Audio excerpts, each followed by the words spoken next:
নমস্কার বন্ধুরা, IT update চ্যানেলে তোমাদের স্বাগত। আমি মিঠুন চলে এসেছি একটা নতুন ভিডিও নিয়ে, নতুন টপিক নিয়ে। আজকের টপিক হলো একটা বুটেবল পেন ড্রাইভ কীভাবে বানাবো। আমরা কোনো পিসি বা ল্যাপটপ উইন্ডোজ ইনস্টল করতে গেলে আমাদের কি কি দরকার হয়? একটা সিডি, মানে বুটেবল বা অপারেটিং সিস্টেম সিডি লাগে, অথবা একটা পেন ড্রাইভ, যেটা বুটেবল পেন ড্রাইভ। এখনকার যত পিসি বা ল্যাপটপ দেখতে পাবে, সেখানে তোমরা ডিভিডি রাইটার অনেক সময় দেখতে পাবে না, বা অনেক সময় ডিভিডি রাইটার কাজ করে না অনেক পুরনো মেশিন হলে। তো তোমরা সেই ল্যাপটপ বা পিসিতে কীভাবে অপারেটিং সিস্টেম ইনস্টল করবে? সেক্ষেত্রে তোমাদের লাগবে একটা বুটেবল পেন ড্রাইভ। সেই বুটেবল পেন ড্রাইভ কীভাবে বানাবে? তোমরা উইন্ডোজ 11 বা 10 ইনস্টল করবে আমাদের এর থেকে, উইন্ডোজ থেকে। কীভাবে ডাউনলোড করবে? তুমি সার্চ করবে উইন্ডোজ 11 আইএসও ফাইল। তো প্রথমে যে মাইক্রোসফট সাইট আছে সেখানে ক্লিক করবে, করে তোমরা ডাইরেক্টলি অফিসিয়াল ওয়েবসাইটে চলে যাবে। চলে গিয়ে নিচে দেখবে উইন্ডোজ 11 আইএসও ফাইল। তো এখানে তুমি উইন্ডোজ 11 মাল্টিপ্লাই ডিভাইস সিলেক্ট করে নিলে, কনফার্ম করবে। করার পর তোমার এখানে সিলেক্ট এ প্রোডাক্ট ল্যাঙ্গুয়েজ সিলেক্ট করতে বলবে। তুমি ল্যাঙ্গুয়েজ অবশ্যই ইংলিশ ইউনাইটেড স্টেটস সিলেক্ট করে কনফার্ম করবে। করলেই তোমার ডাউনলোড 64 বিট ডাউনলোড যে লিঙ্ক তুমি পেয়ে যাবে। এখানে ক্লিক করলেই তোমার ডাউনলোড শুরু হয়ে যাবে। তো উইন্ডোজ 11-এর তো আইএসও ফাইল আমরা পেয়ে গেলাম। এবার আমরা বুটেবল পেন ড্রাইভ কীভাবে বানাবো? বুটেবল পেন ড্রাইভ বানাতে গেলে তোমার পেন ড্রাইভ অবশ্যই 8 জিবি বা তার বেশি থাকতে হবে, মিনিমাম 8 জিবি লাগবে। তো আমি একটা পেন ড্রাইভ লাগিয়েছি যেখানে 32 জিবি পেন ড্রাইভ। সেই পেন ড্রাইভকে তোমরা প্রথমে ফরম্যাট করে নেবে। ফরম্যাট কেন বলছি? এর মধ্যে কোনো ডেটা থাকলে হবে না, তাই তোমরা ফরম্যাট করে নেবে। রাইট ক্লিক করে ফরম্যাট ক্লিক করে দেবে, দিলে পেন ড্রাইভটা একদম ফ্রেশভাবে ফরম্যাট হয়ে যাবে। এরপর কি করবে? এরপর একটা সফটওয়্যার ইনস্টল করতে হবে। সফটওয়্যার ডাউনলোড করবে তার আগে এখানে তুমি টাইপ করবে বুটেবল পেন ড্রাইভ সফটওয়্যার, করে প্রথমেই যে লিঙ্কটা আসবে রুফার্স, এর ওপর ক্লিক করে তুমি একটা এই দেখো রুফার্স 4.14.exe যে স্ট্যান্ডার্ড ফাইলটা আছে উইন্ডোজে, এটা ইনস্টল করে নেবে। আর এই প্রথম ডাউনলোড করে নেবে। ডাউনলোড করে তোমরা ইনস্টল করবে। যেহেতু আমার এটা ডাউনলোড করা আছে, আমি তাকে ইনস্টলেশনে চালালাম। রুফাস আমি ইনস্টল করে নিলাম।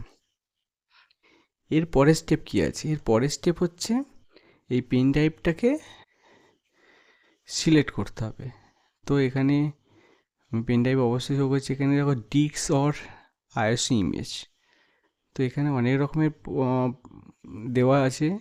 তুমি প্রথমটাই যেটা সিলেক্ট আছে সেটাই সিলেক্ট করে নেবে। এবার সিলেক্ট, এই সিলেক্টটা হচ্ছে তোমার আইএসও ফাইল যেখানে ডাউনলোড করা আছে সেইটাকে সিলেক্ট করে দেবে। দিয়ে ডবল ক্লিক করে সিলেক্ট হয়ে গেছে আমার।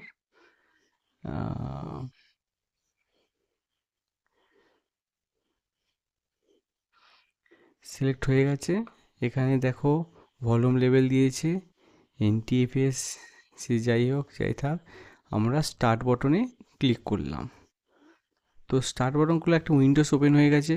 User experience, customize, remove requirement 4 GB plus RAM চাই, remove requirement online Microsoft account চাই, ক্রিয়েট ইউজার দরকার নেই।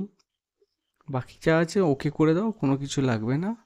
ওকে করে স্টার্ট করে দাও। আমাদের পেন ড্রাইভ বুটেবল হওয়ার জন্য রেডি হতে চলেছে। বুটেবল হয়ে ওখানে আইএসও ফাইলটা ডাম্প হয়ে যাবে। তো কিছুক্ষণের জন্য ওয়েট করে নিই, তারপর আমরা দেখব হয়ে গেছে কি না। দেখো আমাদের প্রসেস চলছে, মানে ফাইল ডাম্প হচ্ছে আমাদের পেন ড্রাইভে। একটু সময় লাগবে। একটা পেন ড্রাইভ বুটেবল হয়ে আইএসও ফাইল ডাম্প হতে মিনিমাম 15 থেকে 20 মিনিট সময় লাগে। হ্যালো, তোমরা দেখতে পাচ্ছ আমাদের আইএসও ফাইল পেন ড্রাইভে 90%-এর উপর কপি হয়ে গেছে। তো আর কিছুক্ষণ ওয়েট করুন, আমাদের ফাইল কপি হয়ে যাওয়ার পর পেন ড্রাইভটা পুরোপুরি বুটেবল হয়ে যাবে।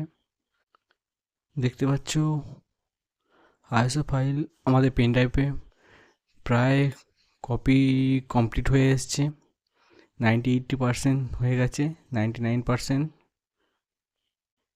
হ্যাঁ, এবার অ্যাপ্লাই হয়ে যাচ্ছে, বুটেবল কমপ্লিট, প্রায় শেষের দিকে। আমাদের পেন ড্রাইভ পুরোপুরি কমপ্লিট। আমরা এটাকে ক্লোজ করে দিলাম। ক্লোজ করে দিয়ে আমরা দিস পিসির মধ্যে গেলাম। দেখো আমাদের এইটা পুরোপুরি বুটেবল হয়ে গেছে। আমরা এই পেন ড্রাইভ দিয়ে যে কোনো পিসি, যে কোনো ল্যাপটপে আমরা উইন্ডোজ ইনস্টল করতে পারবো।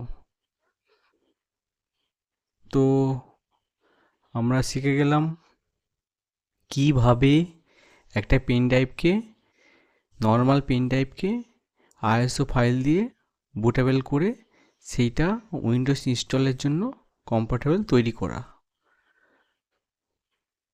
তো ভিডিওটা কেমন লাগলো অবশ্যই জানাবেন। নতুন কিছু যদি শেখার ইচ্ছে হয় আমাকে কমেন্ট করে জানান, সেই বিষয়ে ভিডিও অবশ্যই আনবো। আর ভিডিও ভালো লাগলে একটা লাইক করবেন, সাবস্ক্রাইব করতে অবশ্যই ভুলবেন না, কারণ এই টাইপের ভিডিও শুধু নয়, এছাড়াও এআই টাইপের ভিডিও বলো, এছাড়াও উইন্ডোজের আরও নতুন নতুন ফিচার, আরও নতুন নতুন আপডেট আমি নিয়ে আসবো। তো আজকের মতো এখানেই, নমস্কার, ভালো থাকবেন, সুস্থ থাকবেন।